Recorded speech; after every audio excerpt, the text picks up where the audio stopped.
Xin chào mọi người, cảm ơn mọi người đã quay lại với kênh của mình nhé. Hôm nay mình sẽ giới thiệu cho các bạn về bàn phím cơ của hãng HP, có mã là GK400i ha. Và đây là hộp của nó, còn nó thì nó nằm ở dưới nè. Về bàn phím này á, thì nhìn sơ qua mình sẽ thấy là nó rất là trơ trọi, nhìn là thấy hết luôn. Và nó nó trơ trọi như thế này thì nó rất là dễ dính bụi nha. Nhưng mà không sao, dễ dính bụi nhưng mà cũng rất là dễ vệ sinh ha. Các bạn chỉ cần có một cái cọ như thế này, các bạn lật úp nó xuống, các bạn quét là nó sẽ rớt ra hết. Còn trong trường hợp mà các bạn thấy nó dính bụi nhiều quá, quét không được, thì tháo từng phím nó ra ha. Tháo hết ra luôn rồi vệ sinh. Nhà sản xuất ở trong cái hộp nè, nó có kèm theo một cái thiết bị dùng để các bạn kẹp cái phím này ra ha, chứ không phải tháo tay như mình đâu. Mình xin giới thiệu một số thông tin về cái bàn phím này ha. Về loại key á, là nó thuộc loại là loose switch, số phím là 104 key. Thì khoảng cách giữa hai phím như thế này á, là 1.5 mm ha, cho nên nó cũng hơi rộng đó, hơi rộng để cho mình cũng rất là dễ quét ha.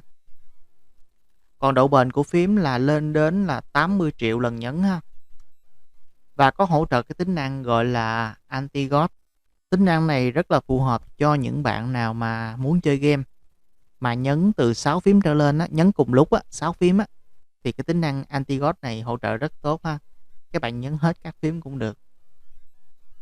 Còn độ dài của dây này là lên đến là 1,6 m và dùng cổng USB. Còn cái lực nhấn của phím này là 60 ha, cho nên nó tạo một cái độ nảy của phím á rất là mạnh ha, rất là sướng. Thì mình sẽ thử về cái âm thanh của phím này cho các bạn nghe thử ha.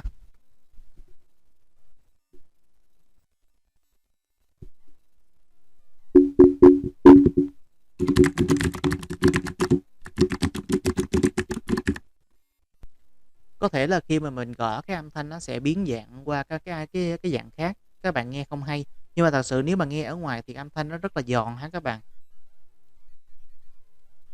Đây là loại bàn phím này nó hỗ trợ là chế độ màu là RGB, vì vậy nó rất là nhiều màu. Thì bây giờ mình sẽ thử những cái phím chức năng liên quan tới màu cho các bạn coi ha. Ở đây mình có cái phím chức năng là FN. FN này sẽ kết hợp với từ phím 1 cho đến phím số 8 ha. FN1, FN2, FN3, FN4, FN5, FN6, FN7, FN8 và FN9 là nó sẽ tắt luôn. Ngoài ra FN này nó còn kết hợp với 5 phím khác, đó là phím Fade Up, Fade Down, phím Home, phím Insert, phím Delete. Mình sẽ thử cái phím là FN kết hợp với Fade Up ha. Nó đi theo kiểu vòng tròn, và sau đó nó sáng chính giữa và tỏa ra hai bên ha. Rồi FN Fade Down thì nó sẽ sáng theo kiểu này. Và FN Home thì nó sẽ tắt, nhưng mà khi mà các bạn nhấn một phím nào đó thì nó sẽ sáng ra ha. Đó.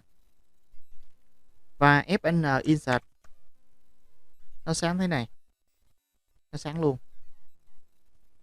Và FN Delete thì nó sẽ sáng từ trái qua phải ha.